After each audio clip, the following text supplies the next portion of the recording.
السلام عليكم، ازيكم عاملين ايه؟ وحشتوني جدا جدا. اخباركم ايه؟ النهارده ان شاء الله هنعمل مع بعض الميني تورته الكيوت القمر دي، وكمان هنعمل الكبات سهله جدا. ممكن نعملها من بواقي الكيك او من بسكوت مطحون، او نعمل لها ديسك كيك كده صغنن يعني.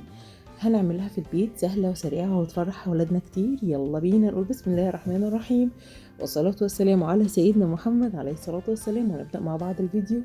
اللي أول مرة يشوفني أنا مها، دي قناتي ماهي ومرستان مع ماهي عيسى. ما تنساش تشترك وتفعل زر الجرس عشان يوصلك فيديوهاتي الجديدة. ويلا بينا ندخل على الفيديو. أول حاجة أنا معايا كده ديسك كان باقي من تورتة كنت بعملها، أي ديسك كده باقي من كيكة، بواقي الكيكة. ودي قاعدة صغيرة، وده شريط الفاكيوم بجيبه كده بالمتر من عند مستلزمات الحلواني. هحط طبقة كيكة وهعملها بالكريمة، واحط بقى فاكهة مكسرات زي ما احنا عايزين في الحشوة. يعني الحشوة بتاعتك بقى انت حرة، يعني عايزة تحطي كريمة كده بس حلوة، عايزة تحطي فواكه، عايزة تحطي مكسرات. هحط الطبقة التانية بتاعت الكريمة، وهحط طبقة سوري الكيكة وعليها طبقة الكريمة، وهكمل حشو 4 طبقات بالمنظر ده. انا هنا عملتها 4 طبقات علشان طبقة الكيكة ديسك الكيك رفيع شوية، لكن لو طبقة الكيكة تخينة شوية هعملها 3 طبقات. لما احط فاكهة او مكسرات لازم احط فوقيها كريمة علشان طبقة الكيكة اللي بعدها تمسك فيها كويس. حطيت كده شريط الفاكيوم حواليها، ودي القطاعة بتاعة الميني تورته. بس كده خلصت. بعد ما خلصت شلت القطاعة وشريط الفاكيوم انا كنت لازقاه، وهسيبها بقى في التلاجة شوية. انضف البورد بتاعتي واحطها في التلاجة شوية تشد، وبعدين ابدأ ازوقها. كده انا طلعتها من التلاجة. هحط عليها نوتيلا سايحة، دي نوتيلا انا مسيحاها على حمام مية، وحطها في كيس حلواني صغير، وهبدأ اعمل سبريد، افردها يعني على الوش كده. ومن النص كده هبدأ اخلطها بخلة كده صغيرة. هعمل لون فاتح بس كده في النص. ممكن جدا تستغنى عن الحركة دي، مش لازم تعمليها خالص.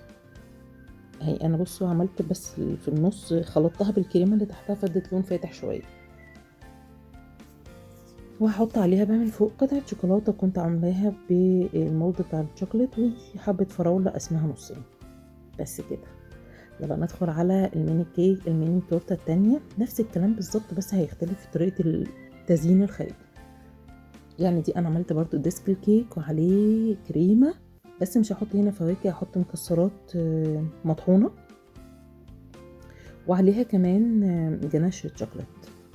وهتحط بقى الطبقة التانية من الكيك، وهكذا الطبقة التانية من الكيك عليها الكريمة. هنا عشان الكريمة كتيرة، انا مكترة كريمة والكيكة طبقة صغيرة، فما احتاجتش ابدا ان انا اسقيها. بس هكملها بقى كده كلها ديسك كيك وكريمة ومكسرات وجناش شوكولاتة. وهتفرق بس معانا فوق في طريقة التزيين. طبعا كالعادي لازم اقول لكم الكلام ده، دي بس مجرد افكار للتزيين، ولكن انتي ممكن تاخدي منها بس افكار وتعملي طرق تزيين تانية خالص.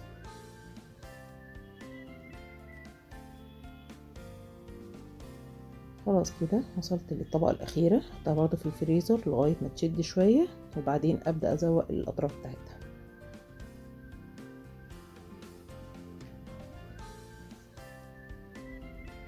هنضف البورد ونضف الورق الفاكيوم كويس عشان ما تنشفش عليه الكريمة، واحطها في الفريزر. وعلى ما تجمد شوية هبدأ اعمل الكبات. برضو حطيت فتافيت الكيك اللي كانت باقية وعليها طبقة كريمة، وسقيتها بقى. دي سقيتها لانها فتافيت صغننة فلازم تتسقي عشان ما تبقاش ناشفة. حطيت طبقة الكيك وسقيتها، وحطيت عليها كريمة، مكسرات، جناش، نوتيلا. بصي بقى اي صوص باقي عندك، اي الكراميل مثلا، صوص كراميل، صوص توفي اللي هي مربى حليب، جيلو الفراولة، جيلو المانجا، اي حاجة باقي عندك. مش باقي عندك حاجة من الحاجات دي خلاص مش لازم خالص، هتحطي كريمة عادي جدا، وهتحطي من فوق الجناش او صوص الشوكولات. دي كده حبة نوتيلا برضو. وممكن نوتيلا، ممكن شوكولاتة بالحليب، ممكن شوكولاتة دارك، نوتيلا بيضة، براحتك خالص. انا بستعمل نوتيلا دكتور بيكر، حلوة جدا، طعمها حلو قوي قوي قوي، اقرب بديل للنوتيلا الاصلية.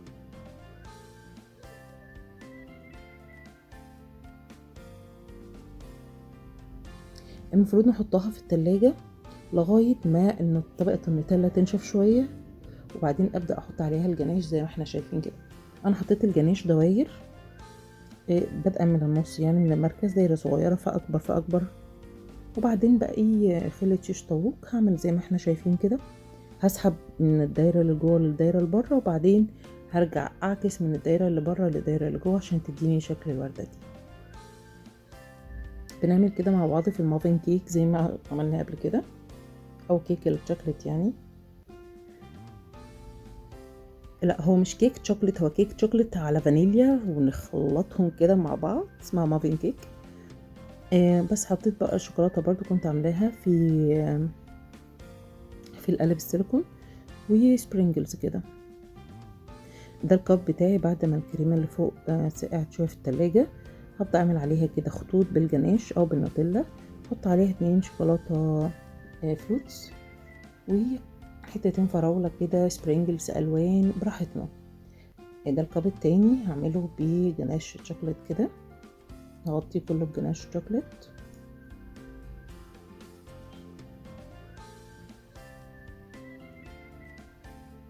المفروض ما بين كل خطوة والتانية يا جماعة احط الكاب او ميني تورتة في التلاجة او في الفريزر تجمد وتشد شوية قبل ما ابدأ الخطوة اللي وراها. بس انا هنا عملتهم كلهم مع بعض كده، ودي انا مش هحط على الجناش الصوصات التانية. ده حطيت قوالب شوكولاتة، حطيت فراولة، حطيت سبرينجلز، فمش لازم يكون الجناش نشف خالص يعني او جمد. دي برضه عملتها جناش شوكولاتة عادي، وحطيت واحدة شوكولاتة بيضة كنت عاملاها برضو في ورق الترانسفير، وعليها حبة قهوة كده، شوكولاتة على شكل حبة القهوة، ورصيت على الجنب سبرينجلز ألوان. بس كده، سهلة جدا جدا جدا. يلا بسرعة بسرعة، لو عندك أي بواقي كيك قومي اعمليها، لو ما عندكيش بواقي كيك اعملي كيكية صغننة جدا، أصغر حجم صينية عندك، وهتطلعي العظمة والجمال ده أحلى من كده بكتير. كده خلاص خلصنا الفيديو، اشوفكم في فيديو جديد قريب ان شاء الله. ما تنساش اللايك والاشتراك في القناه وفعل زر الجرس. باي باي.